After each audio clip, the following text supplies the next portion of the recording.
Good evening, Florida U Judge with Haiti Oropesa. Good evening. I am here today, and we're 3 minutes away from the start time of Greg Green's interview. He is here because he is running for Hillsborough County Circuit Judge in Hillsborough County, and we're going to take some time this evening. He's come on to address the voters and the public about his candidacy.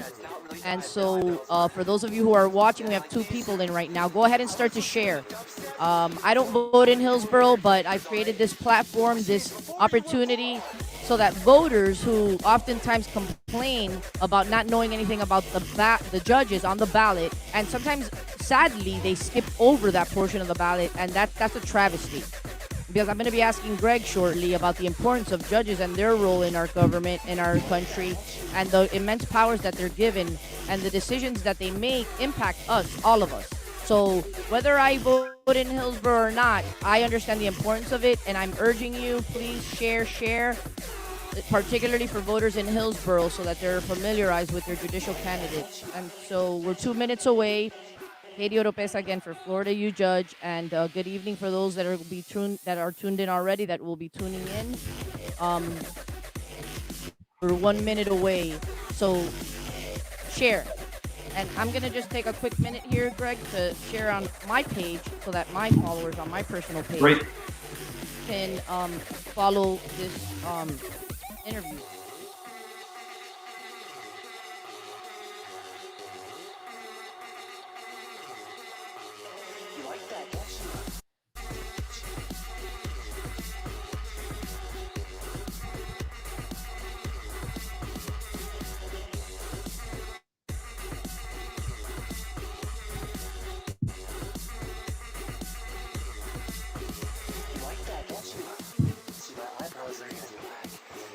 Have my aunt put it on. Makeup. Yeah, it's not really dyed. The eyebrows aren't. Yeah, like these.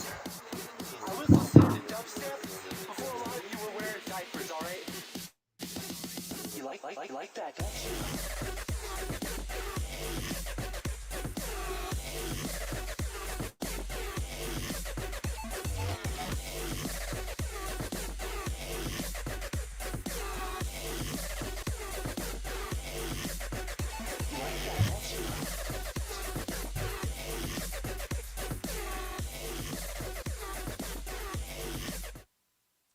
Good evening.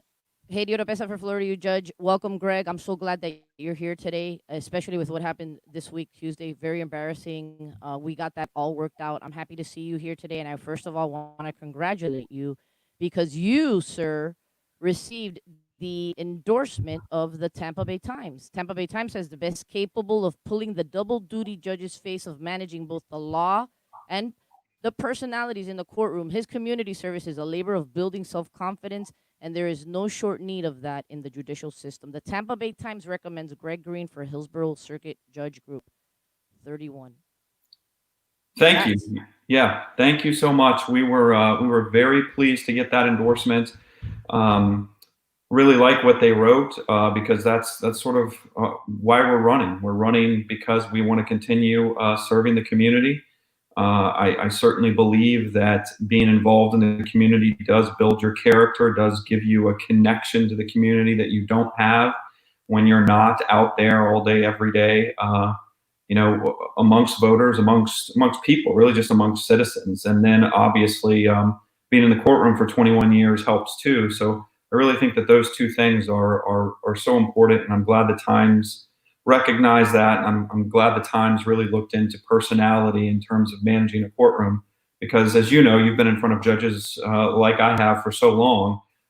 It's more than just knowing the law. It is certainly a job that is more than being versed on the law. But I do pride myself on that too. And you don't need a job. I don't need a job. Is that what you said? Yeah, because No, somebody, a candidate was just on, and she's like, I don't need a job. I've been working for a long time. So this is no. more of a calling. It's not so much of trying to situate oneself to get a pension or to get hooked up financially. In fact, for those who you can make more money out in the private sector than being a judge. So that really, if money's not really an incentive, because you're gonna, some who run for judge are gonna take a pay cut. You said it best. It's a calling to serve. And no, I do not need a job. I graduated law school when I was 24 years old in 1998 and was working immediately and have worked nonstop ever since. I currently have my own practice. Actually, one of my clients who's convinced I'm going to win said, "What are we going to do with all of this?" And I was like, "Yeah, I'm the lead attorney. I own the practice. I do have a lawyer who works for me. We have 80 active family law cases right now. That's a lot for family law. Family law is very intense. A lot of emotional situations that you have to deal with. So we've got a transition plan. We've been planning for this, and yeah, it is definitely a calling to serve, and that's why I'm doing this. I do believe it's the next logical step in my career of service, and I'm looking forward to it. You know what? And I'm going to say this. I had the opportunity in the past to interact with you.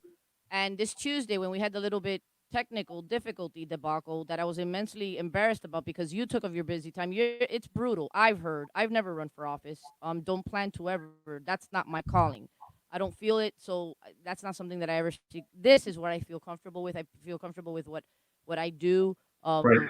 In my civic engagement, I'm a lawyer. I'm happy with my business.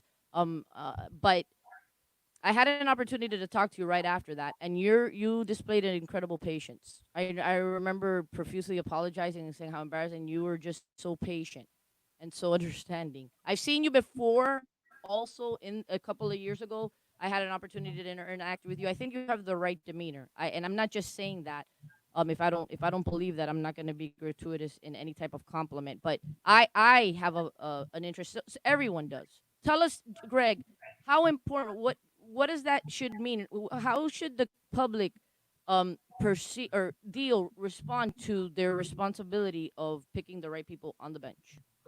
Well, How it's so important is that? important. It is so important, and all of us who are lawyers know that. And there's two ways to get there. Obviously, appointment and an election. Most judges are elected, and that's the cycle that we're in right now.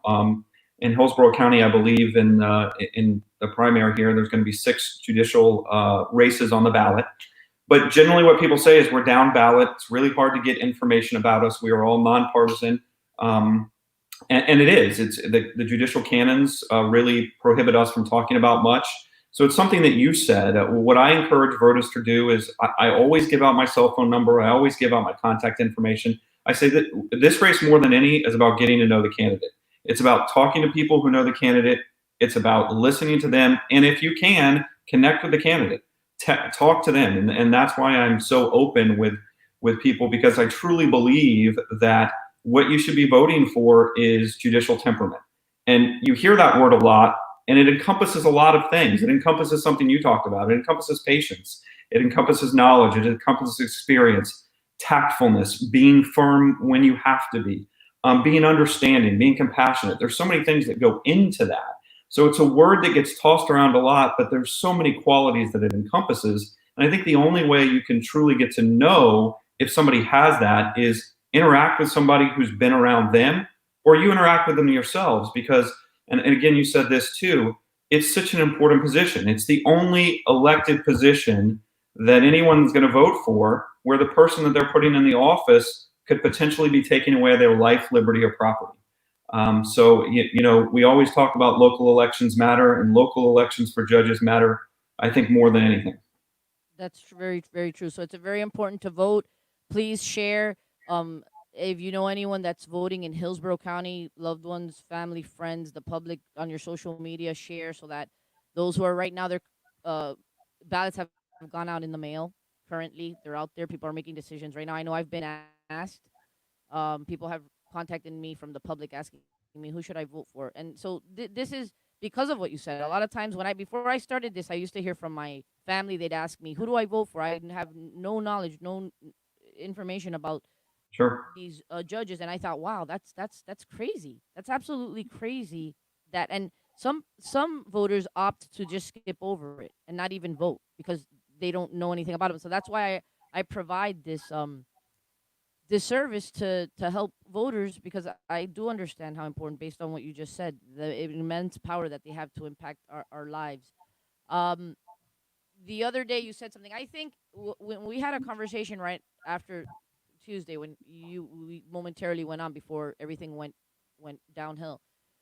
We had a good heart to heart, and I believe you have the right stuff and what it takes to be on the bench. Thank you. I I appreciate I that. trust that you're going to. You understand. You get it. You understand. I don't think you're gonna get what some people, and particularly lawyers and people in the system, describe as, you become someone else after you. Uh, what do they say about power? It absolutely power is, to some people, it goes to their head, and then Right. they start acting strange and weird. And it's no, you're supposed to be humble. The canons describe your judicial demeanor should be patient, courteous, dignified. Um, Absolutely. you should be held to a higher. I think that the voters should entrust you with that in Well, that thank you. role. I don't That think you would abuse it. that, And I that think you means have a the right lot stuff, to and me. you're doing, yeah. And I think you're doing it for the right reason, based on our talk. Community service. Yeah. How important is that? How Oh, involved are you? Where you continue after you become judge to keep tapped into the community? I absolutely plan to continue. So I do a lot in the community, and I'm very proud of it. And a lot of my work does involve kids. I think we all kind of have a calling, and I found out that I love helping kids. So I'm a probably the longest tenured thing I've done is the Big Brothers Big Sisters program. I've been involved in that program for well over a decade.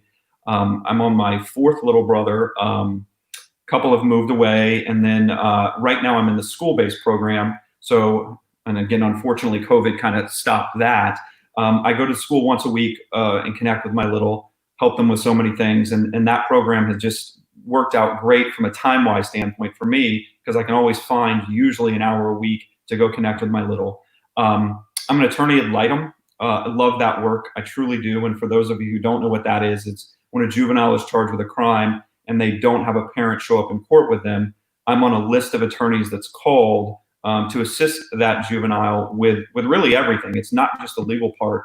I was actually telling a story on another forum recently where one of the last cases I had was a juvenile who was basically homeless. Her mother had kicked her out. She didn't know where her father was. She was living with extended family member and didn't have anything that you would need to even register for school. So I had to help that juvenile with so many things outside of just the court system. And we got her enrolled in Brewster Tech and got her completed with a program.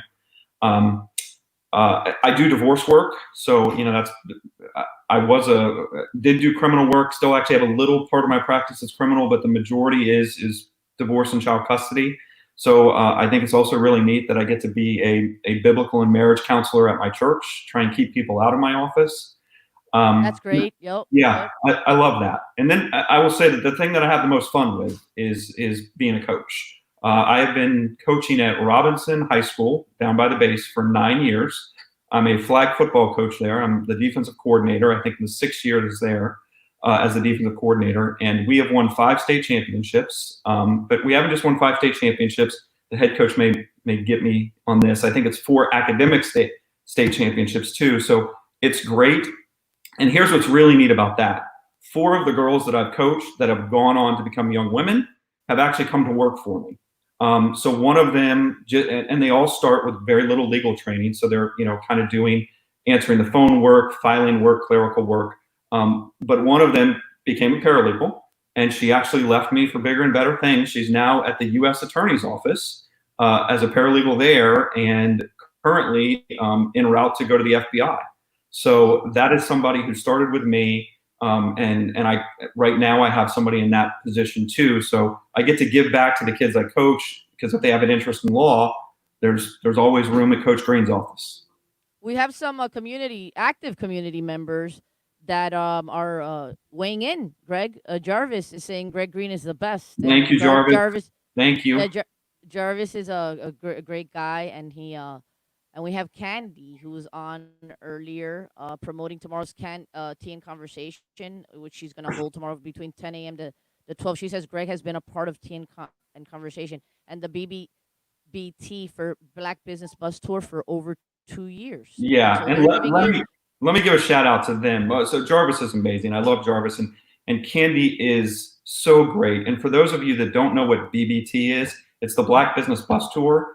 Candy has been doing this for well over a decade. What she does is she highlights Black businesses by basically bringing the community to the Black businesses in buses. And I just, when I first heard about the idea, I was like, this is so neat. And we try and participate every time it happens. Maybe the most fun one was the most recent one. Again, it happened during COVID, and we started up at Kay's Kitchen, which is a place that I frequent a lot.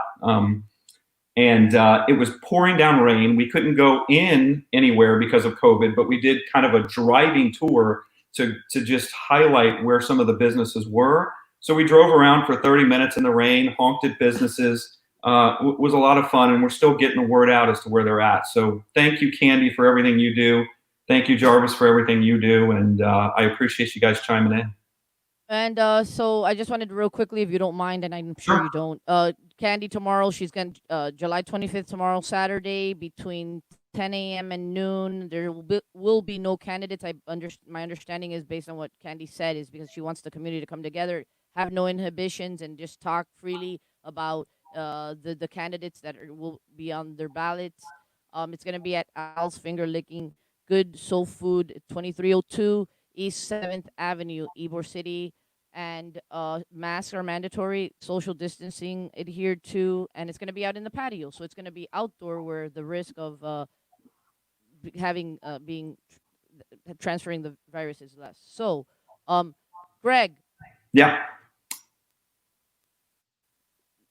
demeanor, talk to us ideally what I know that you understand, and I always go over this because it's so important, because I feel very bad when me as an attorney, when my clients, I see them just so, even for like tickets, they're so nervous.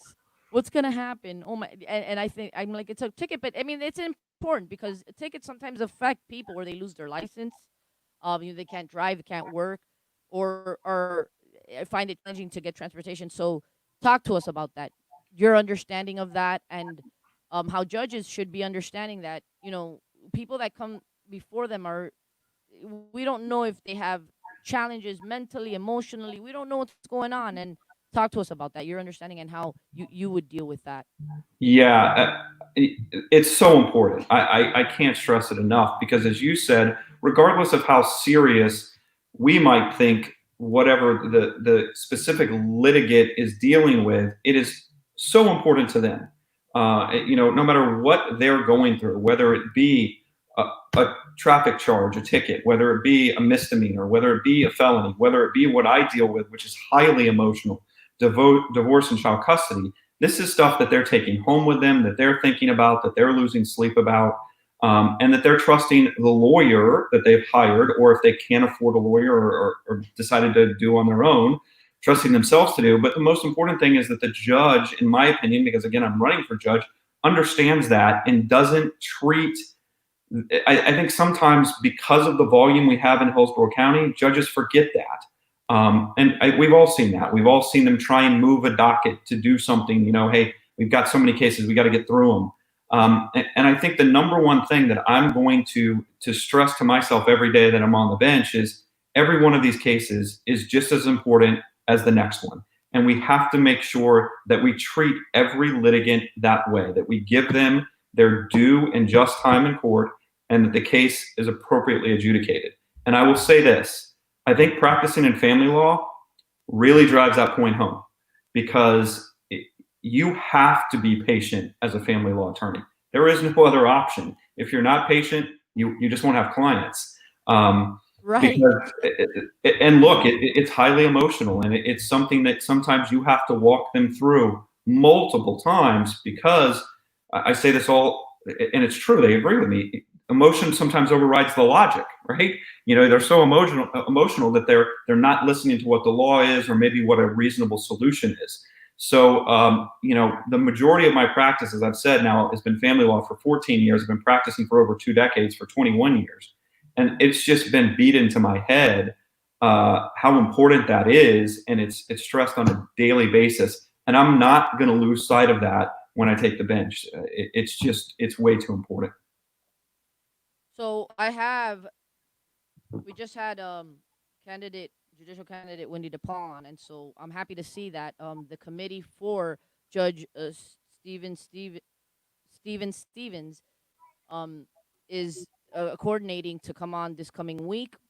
I'm happy to see that he's gonna the committee is asking for the incumbent judge to come on and address the voters as well, and we're going to give them that fair opportunity. And they'd like also Candy to join in on that. I don't know if Candy's still on, but Greg, listen, I know your mom. We're praying for your mom. You let the community know earlier that she's undergoing surgery, so we're praying, keeping her in our prayers, making sure that everything goes well. So I know that you're thinking about that. So you wanted to just to come on real quickly. Yeah, real quick, because I'm going to actually, I've got a couple missed calls and I don't recognize the number, so I'm going to jump on and make sure.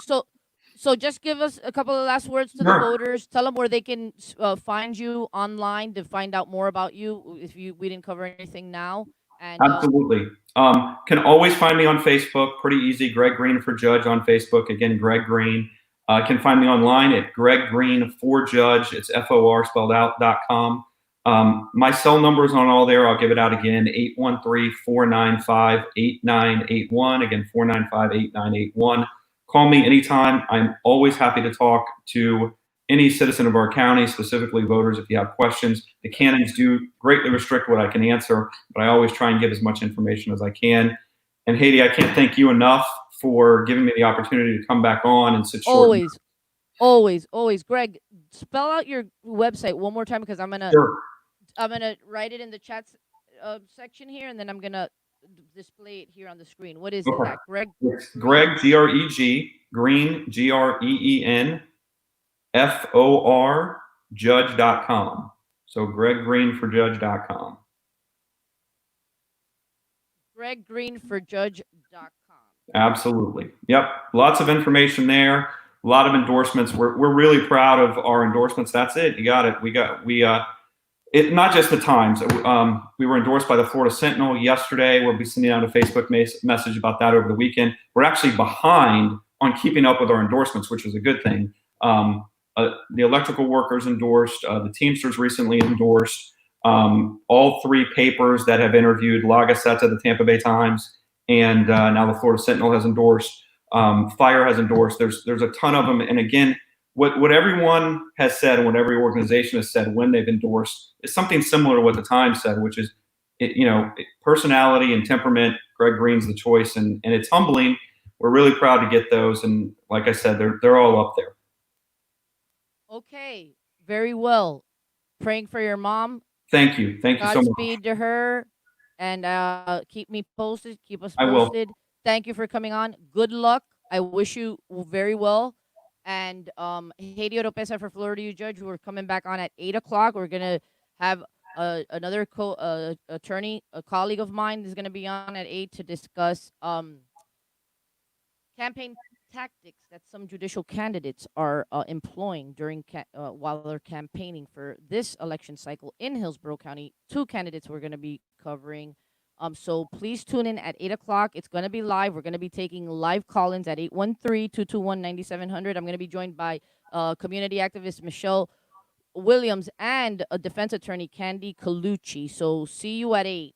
Good night, Greg. Thank you for coming on. Thank you, Haiti. Good night. Yep. Good night. All right. Bye-bye.